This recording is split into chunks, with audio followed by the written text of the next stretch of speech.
Good morning. Let me tell you something right now. This is not just any morning. This is the moment where everything changes. I don't care what you walked in here carrying. I don't care about the heartbreak, the failures, the doubts. What I care about is what happens next, and I need you to care about that too. I want to start by telling you about a woman named Wilma Rudolph. Some of you may know her story. Wilma was born into a poor family in Tennessee as the 20th of 22 children. She weighed just 4.5 pounds at birth. As a child, she contracted polio, which left her with a twisted leg and foot.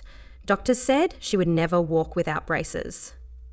But Wilma Rudolph didn't just walk, she ran, and not just any kind of running. She became the first American woman to win 3 gold medals in a single Olympics. How did that happen? Was it magic? Was it luck? No, it was mind over matter. It was a decision, a relentless commitment to not letting her circumstances define her destiny. Let me ask you right now, what's holding you back? What brace are you wearing on your dreams? What voice in your head is telling you that you can't? Because today we're going to rip that brace off. We're going to reprogram your mind for success.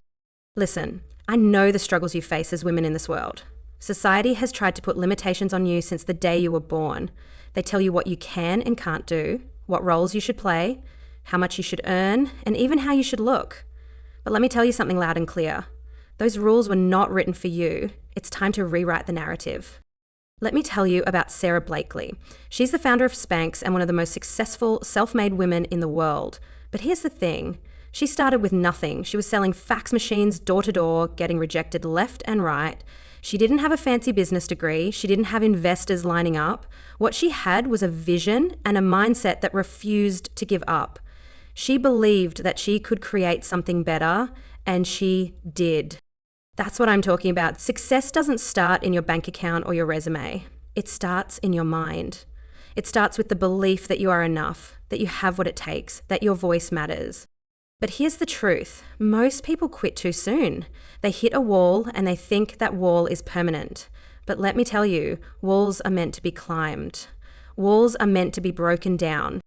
Do you think Serena Williams became the greatest tennis player of all time because everything was easy for her? No, she faced racism, sexism, and criticism at every turn. But she didn't let that stop her. She used it as fuel. Every time someone told her she couldn't, she showed them that she could. That's the psychology of persistence. It's understanding that pain is temporary, but quitting lasts forever. It's knowing that every setback is a setup for a comeback.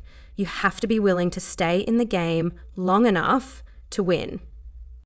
And let me be real with you, there will be days when you want to give up. There will be moments when it feels like the whole world is against you. But those are the moments that define you. Those are the moments when you have to dig deep and remember why you started. Think about Oprah Winfrey. She was born into poverty, abused as a child, and told she didn't have what it takes to be on television. Can you imagine if she had believed that? Can you imagine if she had let those voices win?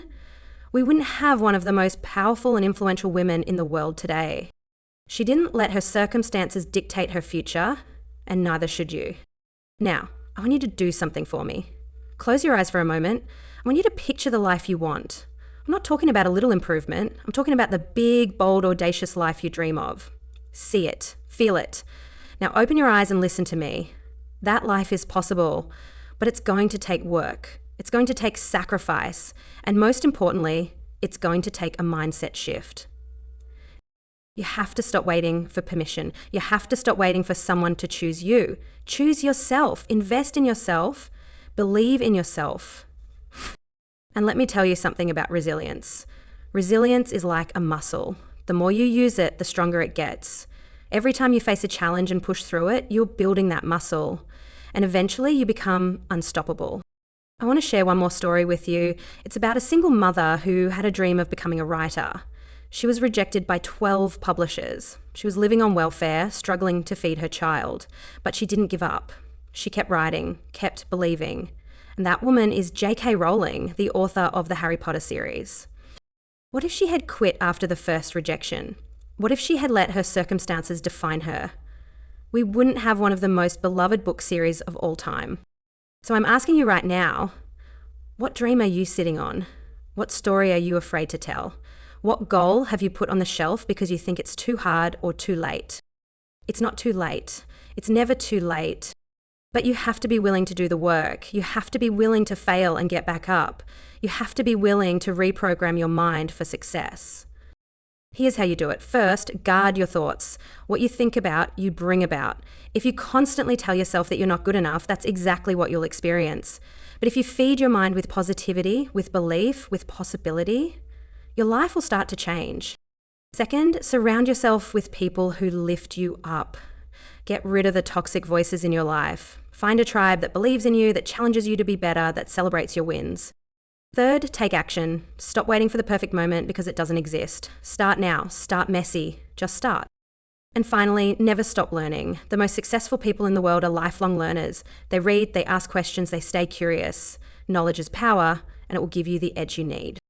Listen, you have greatness inside you. I believe that with every fiber of my being. But belief alone isn't enough. You have to take that belief and turn it into action. Today is your day. This is your moment. Don't let it slip by. Wilma Rudolph didn't let polio stop her. Sarah Blakely didn't let rejection stop her. Serena Williams didn't let criticism stop her. Oprah Winfrey didn't let doubt stop her. Oprah Winfrey didn't let poverty stop her. And you won't let anything stop you. So stand up, stand tall, and declare right now that you are unstoppable. Mind over matter. That's the key, that's the answer, and that's how you win.